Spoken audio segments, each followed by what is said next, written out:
Happy Sunday, my nieces and nephews. It's me, your old neighborhood LADZ City fun uncle, back at it again. And in today's episode, we will be talking about the AWE 2021 conference down in Santa Clara, California. That's right, your old neighborhood fun uncle visited this conference over the last week. And today's installment, we will be discussing all things augmented and virtual reality. If that sounds good to you, stay tuned for the rest of this episode.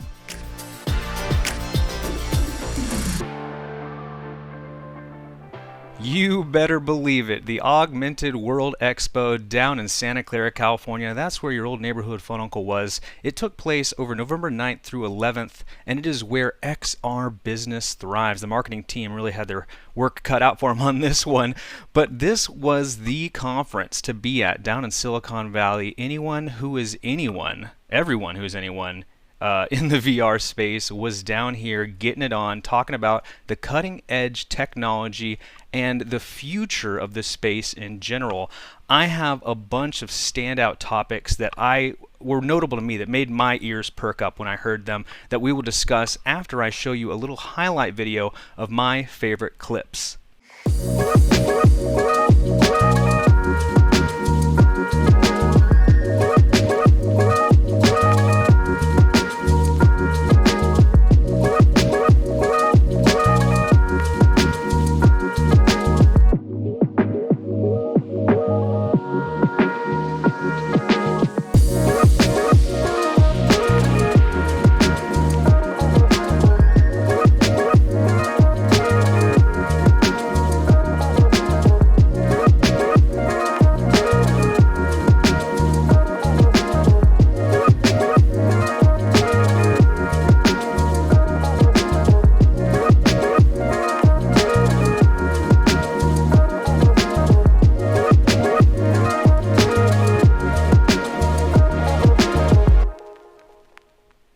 Now, I believe, hands down, the coolest thing at the conference, pun intended, was these new gloves from X-Haptic. They were so cool. There was a line around the convention center to play with them.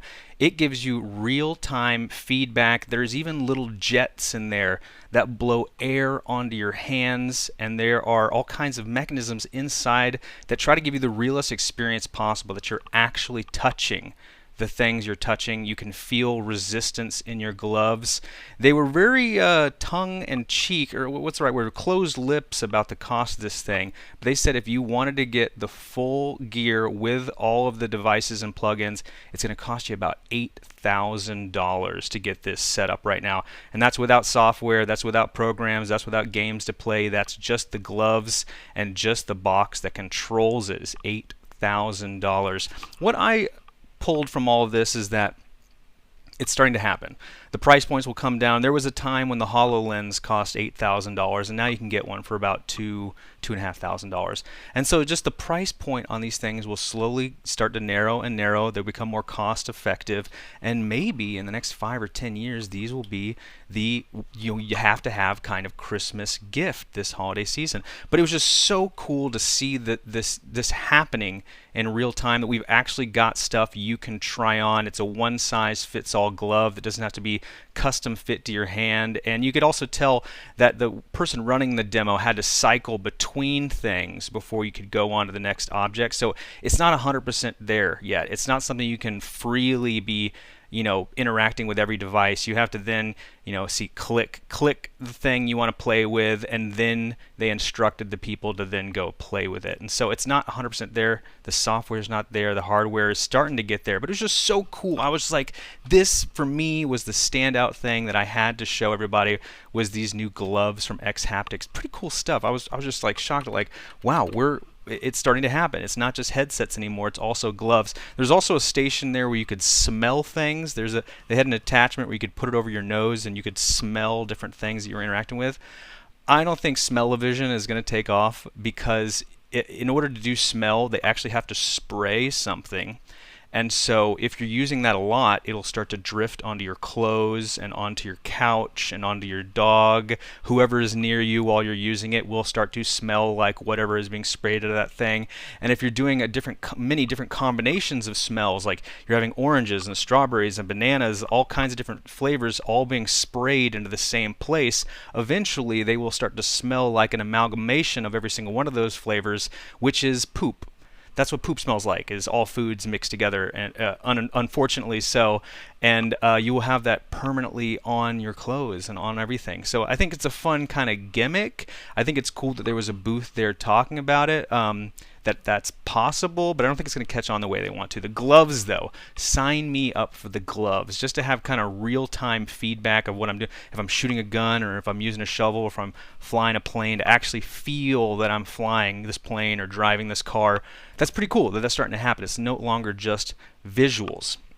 However, a standout thing they mentioned during one of the big keynote conferences is that virtual reality is on its way out to lead the way for augmented reality. And what they mean by that is virtual reality was just a vehicle to get them to augmented reality. There's a lot of flaws with virtual reality in that whenever you're wearing the headset, you no longer have vision of your outside world. You no longer have actual bearings, and people get dizzy and they get nauseous, seasickness, because it's all in the headset. And so they found more success with the augmented reality in that people are getting less sick when they actually have their bearings and real walls and floors to base their equilibrium off of. And moreover, people want their digital items in their physical space, and they want their physical items in their digital space. And so the augmented reality is the real step forward, although it requires far more computing and sensors and screen capacity and all kinds of stuff. So it's not there yet. Virtual reality is this stepping stone to the true dream, which is augmented reality. And so we're starting to watch these headsets fade away. You know, the big, bulky, you can't see anything but the screens in front of your eyes kind of headsets will die off in the next 5 to 10 years, leading the way for augmented reality to take its place. What we truly want. So whenever we circle this back to the conversation about blockchain and NFTs, it all boils down to this subconscious urge to virtue signal, right? We want to show other people that we have virtue, and we do so through our possessions. We'd like to do so through our skills and our achievements, but that actually is a lot harder to do. So what we do instead is we use our skills and achievements to acquire money, and then we use that money to buy goods, and then we show people by our objects that, no, I have virtue, I am capable of things, and this very expensive thing is proof that I have virtue. Instead of you watching me work 9 to 5 and see how powerful my skills are, you could just see this Ferrari and know, wow, I must be good at something because I own this Ferrari. The problem with that Ferrari is it's trapped in your garage where nobody can see it. Cars spend 96% of their lives parked. No one's going to see that Lambo.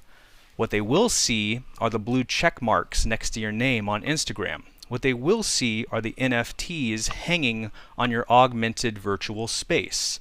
They will see the NFT clothes that you wear to digital work every single day. If you happen to work for Microsoft and they start making you use the mesh space for all your meetings, you're going to want to have some cool NFT swag you're wearing with you when you're going to Metaverse class in college, or when we start making, secondary and primary school students go to class in the Metaverse, which is very possible, especially in the advent of COVID, when we had all these virtual learning spaces and kids had to use Wi-Fi to get into class every single day. I kind of see that as the new norm, especially when we have overcrowded classes, we don't have enough quality teachers. I think it actually will be a beneficial thing that we have one really incredible teacher able to teach a larger group of students, right? And that larger group of students can interact with the teacher in a more meaningful way through this virtual and augmented space. And so this is all just a natural progression. I think it's an evolution of what we already have. I think the truth of the matter is that we have exhausted the physical space. There's no more property to buy, there's no more cool swag to wear, and there's extreme limitations to the kind of swag I can wear. I can't wear flaming shirts and capes and have my hairstyle change every minute of every hour of every day. That's not something I can do in the physical world. However, in the augmented virtual world, I could change my appearance by the minute, and it's effortless. And I think that's the real step we're trying to take. It's not necessarily subtracting from the physical world, it's an addition to the physical world. So you will be in someone's apartment and have the ability to put on your augmented headset and see not only their couch and their physical art, but their digital art as well. And moreover, you don't actually have to go to your friend's house to see this stuff. You could just, if they allow you, you can ring the doorbell and come on in with your augmented headset on and be there disease-free, if you will. There's no risk of getting COVID in that kind of world.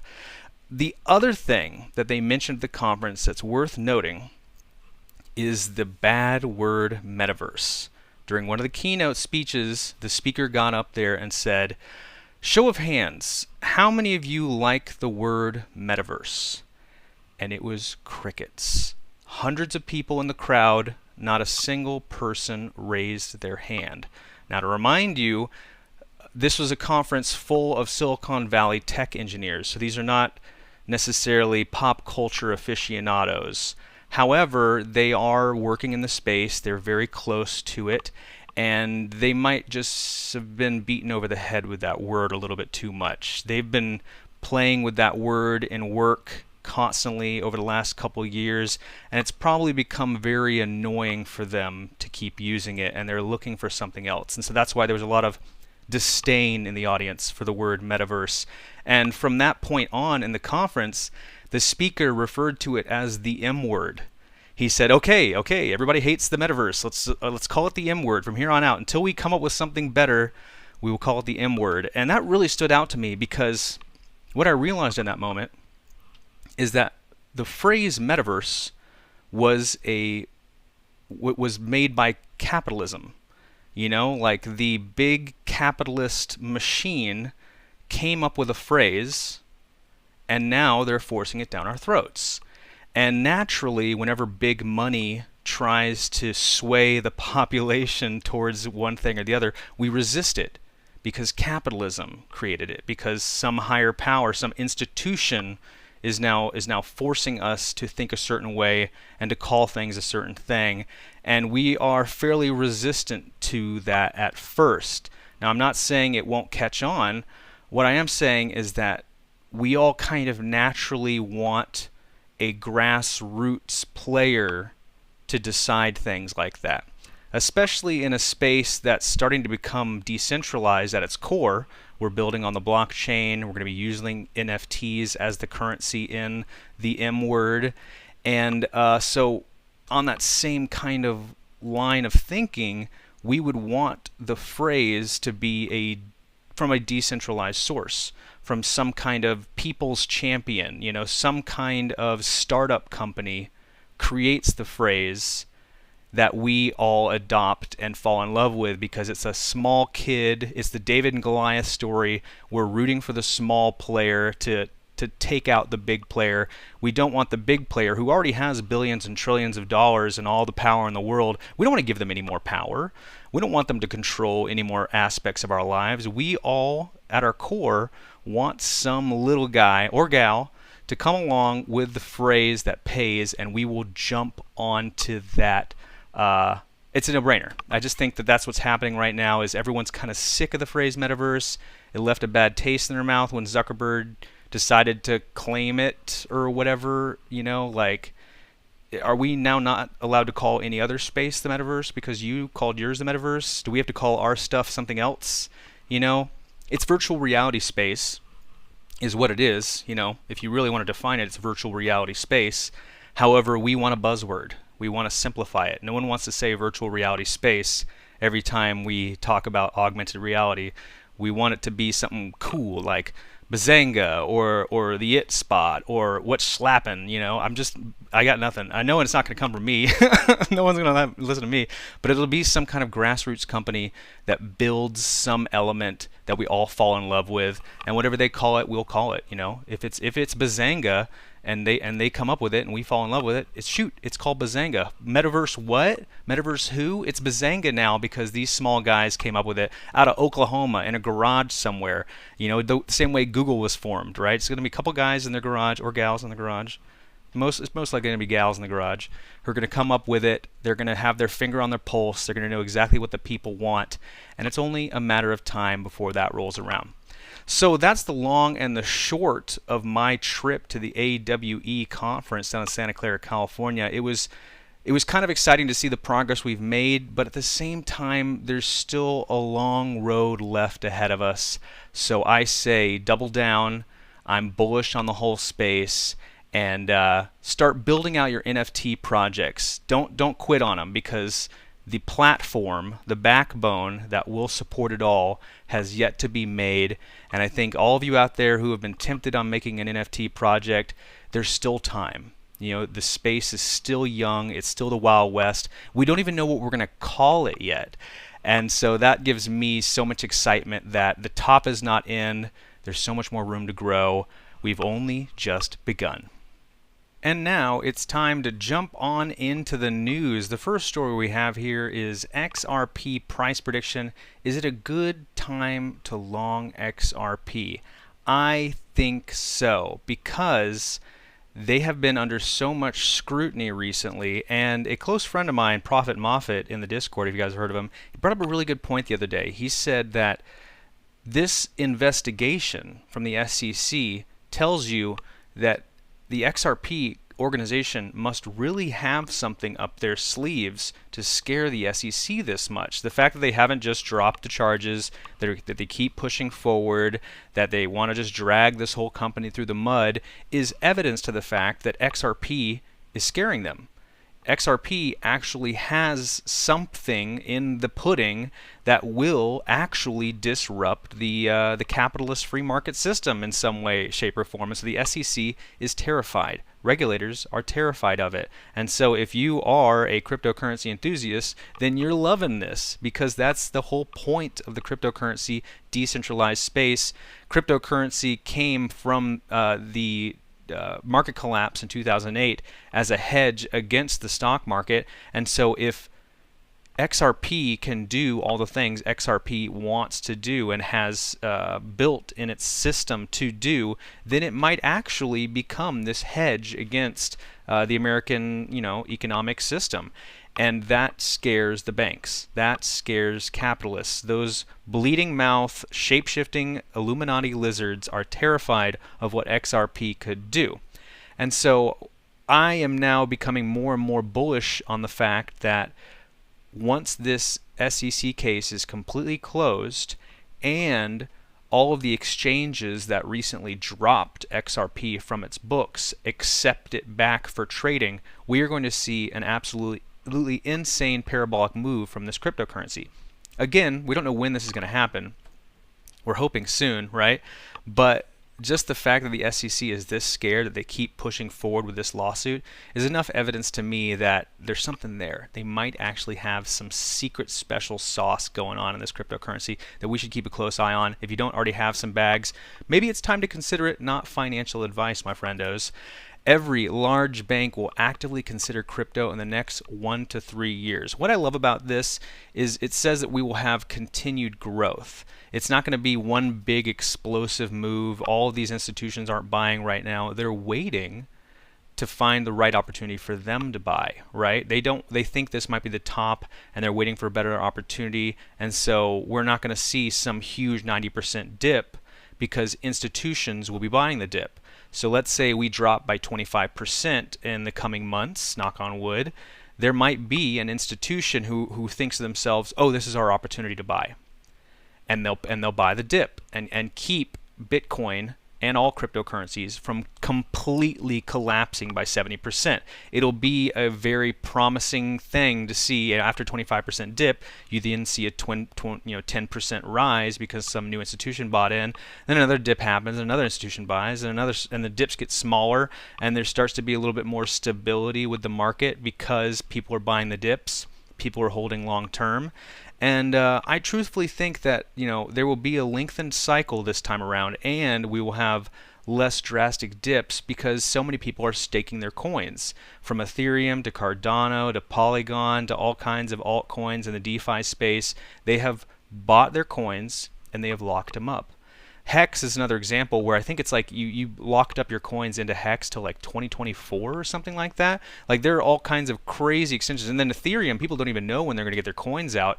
It's not until they release 2.0. And of course, they're going to push that date as long as they possibly can, because as soon as they put a date on the calendar, people will then set their sell dates.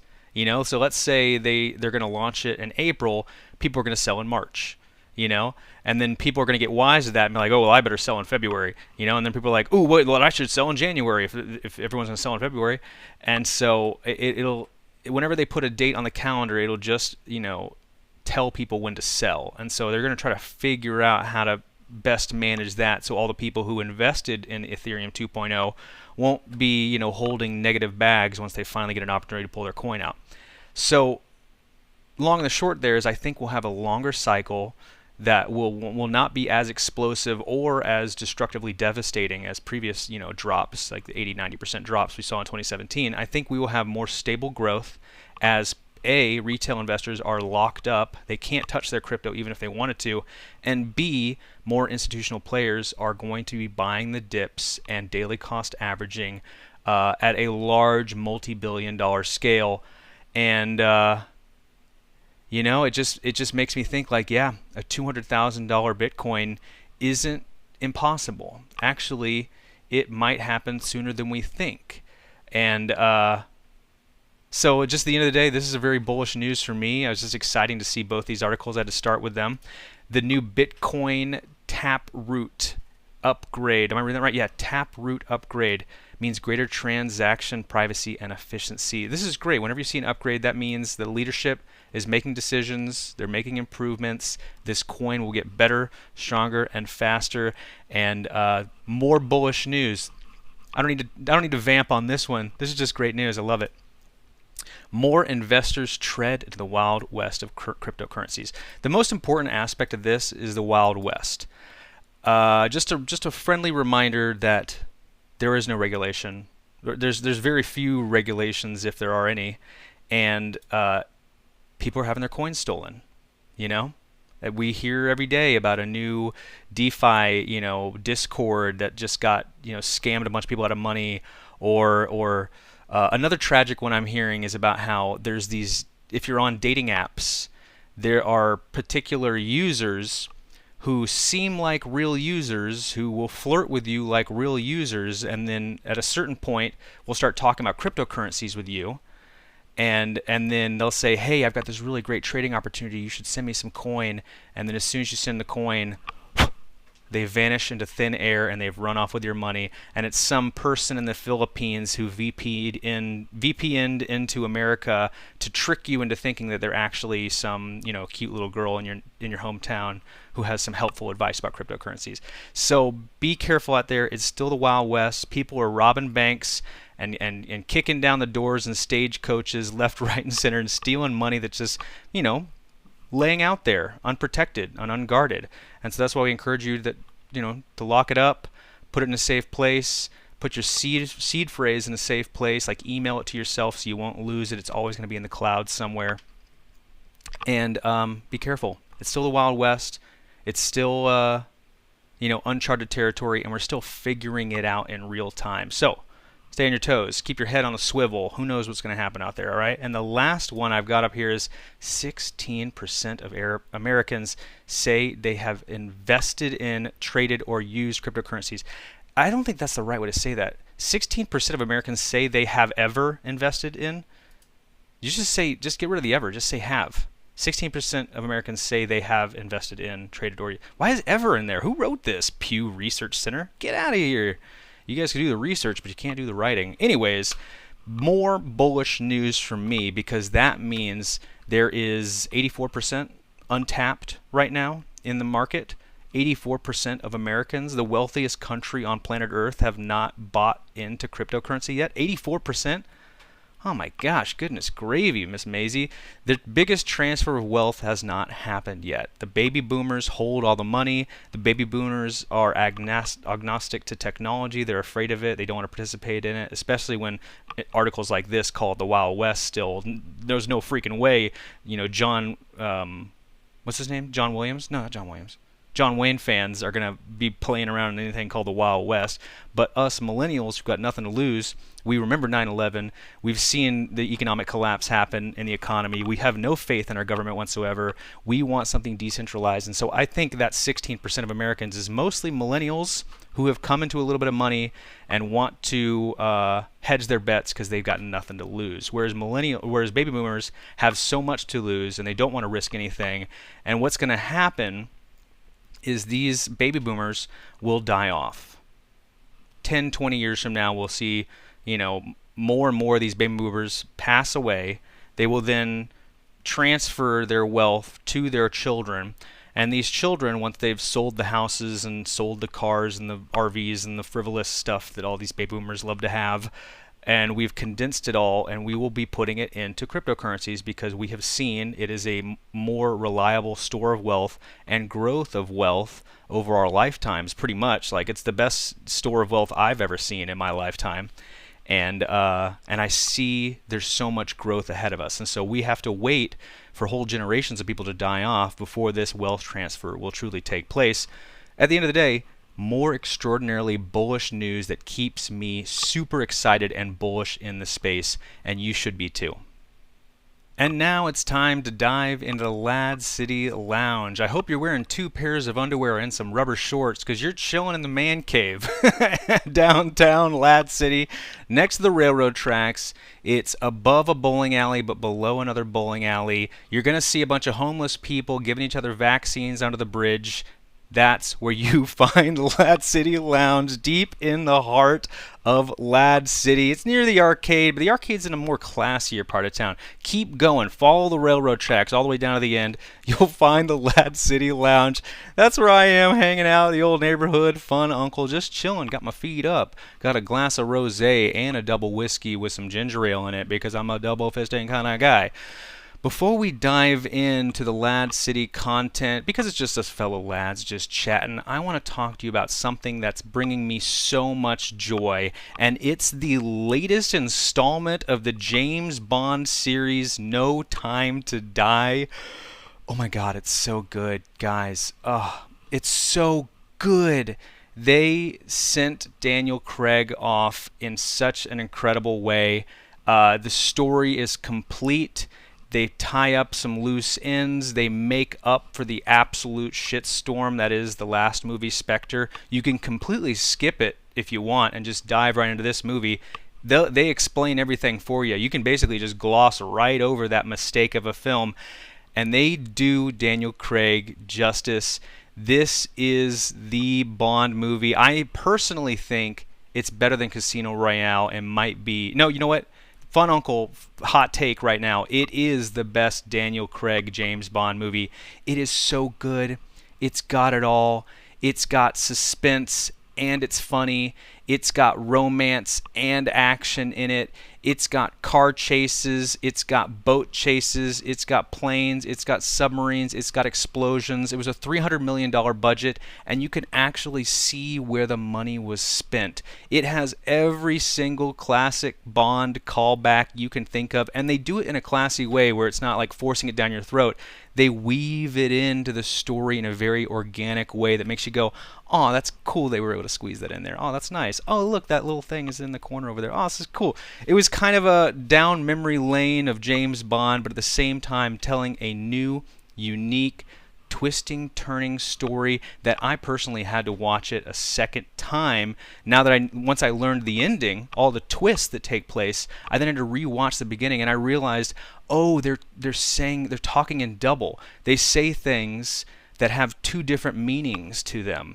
And if you watch it the first time, you immediately think the first meaning, but once you know the ending, you go, oh, that's what they actually meant when they said all those things. And it's just, you're like, oh, that's what that person's doing there, and that's what that actually means when that's happening there, and that's what that thing in their hand they're holding is supposed to mean. And every scene served a purpose. Magnificent. It was magical. Go see it right now. It's so good. You're gonna love it. What a blast. But enough about that. I just had to say, it's so exciting. I want to make a whole video just about No Time to Die. It's so good. Such a great Bond movie. Sorry, friends. I'm sorry, my nieces and nephews. I had to do it. Uncle moment. I had to break it down, Uncle style. Let's talk about the LADZ City network. This is the Discord where all my favorite lads are hanging out, chatting it up, talking about cryptocurrencies and NFTs, all the hot alpha news and fun memes and GIFs. We're all just shooting the shit, having fun, and talking about the good word of decentralized NFTs, the metaverse, and more. Remember the M word I was talking about? We're talking about it here in the Discord. And what I like to do every single week is I'm skimming through the chats to see who is the most contributing and productive member in the space. I like to look through and I'm like, who is being the most positive, proactive, is encouraging other lads in the chat, who is constantly participating in an engaging sort of way, isn't just saying hello or hi or active in the chat. They're actually responding to other people and putting in their own 2 cents about things and asking questions that are relevant to the topics that are going on. And this week, our winner is Flubber. You are the LADZ City Lad of the Week. Thank you so much for being such an awesome contributing member in the space. I've got my eyes out and my ears out too. I'm scanning the channel and I saw Flubber was contributing constantly over the last week, adding his 2 cents, saying awesome things, encouraging other people, dropping alpha news in the chat daily, participating daily in the space. And so for those of you who want to be the LADZ City Lad of the Week, follow Flubber's example and my other lads I've picked out over the last couple weeks. If you do what they do, you might be the next LADZ City Lad of the Week. So participate in the chat, actually say things that are relevant to the conversation, encourage other people, respond to questions when asked, be like Flubber and Hash Rhymes and Llama and Crypto Buffalo and NFTQ and DJ Savage and all the rest. But this week it was Flubber. You're the winner. Huge shout out to you. Thank you so much. Keep doing what you're doing. You're making the space awesome. So cool to have you on board. For those of you who are not a part of LADZ City, you only know about the YouTube page, please do me a favor. Go to your URL and type in LADZ.city. I'll show you right here. LADZ.city into your browser. It'll take you to the terminal here, where it'll lead to all the sweet, sugary, golden goodness. The YouTube you already know about. There's the Twitter, and of course the Discord, the gym, the Grand Piece Resistance, the Magnifico, Magna Carta, Magnum Opus. That is the Discord. Please hop in. It's awesome. It's encouraging space. We're having a lot of fun, and people are encouraging each other. Look at this cute little thing here. Look, there's so much going on here, and not just the main chat. We have conversations about NFTs, gaming, DeFi, Lads Insider, where our most incredible mod, Hash Rhymes, is giving us alpha. Look at all this. Look at all this alpha. Hash Rhymes is contributing to the Lads Insider every single day, doing the hard groundwork so you don't have to. This on its own is a reason to join the Discord, but there are so many more reasons to join. So do yourself a favor. If you love cryptocurrencies and NFTs and the whole DeFi space and NFT gaming, you're missing out. Truthfully, you're missing out by not being a part of this. Go to your browser right now, ladz.city. Join the Discord today. We are constantly airdropping LADZ tokens. We have exclusive NFT drops, free NFTs to our winners, happening regularly on a weekly basis in the Discord. So you're missing out. Honestly, what are you doing not joining? It takes you no time at all, costs you no money. Just click the link. Come on, I'm there. send me a DM. I'm your neighborhood fun uncle, always hanging out in the Discord, and I want to hear from you. Let me know how you're doing and what's up. Another thing that I think is kind of cool, and I want to share with you guys, is a little bit of alpha drop of my own stuff, which are the upcoming Fun Uncle NFTs. I have over 100 of these NFTs with all kinds of variations, colors, accessories. You're seeing a lot of the gold chains in here, but these are some NFTs I've been working on for a while now, and I'm still building out the ecosystem. I'm hoping to drop this, maybe next month. I'm still building out all the pieces and the utility and all the drops you will get from being a long-term holder of these tokens. And I'm even thinking about making some puzzles. So instead of actually having to buy these NFTs, you could solve a series of puzzles that you would only know about from watching episodes of Fun Uncle. I will drop you little tidbits about the puzzles. You can solve the puzzles and then unlock these NFTs. And so these are just kind of the groundwork I'm building in real time. I finally have found a style that I can templatize here with this space. I could add all kinds of accessories around it, do surfboards, maybe put a lei instead of a gold chain around the neck. I've got all kinds of ideas and different fabrics I want to throw in there, and the sky's the limits. I've even thought about maybe one day printing up the shirts with these fabrics, so anyone who's holding these different tokens can also get a shirt version of the NFTs they're holding. The sky's the limit. I get excited the more and more I think about it, and this is just a sneak peek of some of the NFTs I've been building out in my spare time, which I have very little these days, it seems like.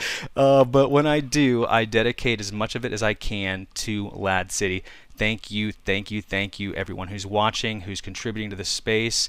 Send me a shout out about what you like and what you dislike. I'm here for you. Got my ears open, and I love hearing from you guys. That's all I've got for this episode. If you like the content or if you hate the content, let me know in the comments down below. There's no such thing as bad press. I welcome it all. Constructive criticism galore. Give it to me. Also, please give the video a like. If you haven't already subscribed, please click that red button down below. Join us. I'm doing this every single Sunday, encouraging you to be the best versions of yourself. Thank you so much for stopping by. I am Fun Uncle. I bid you adieu. I will see you next Sunday, my lads.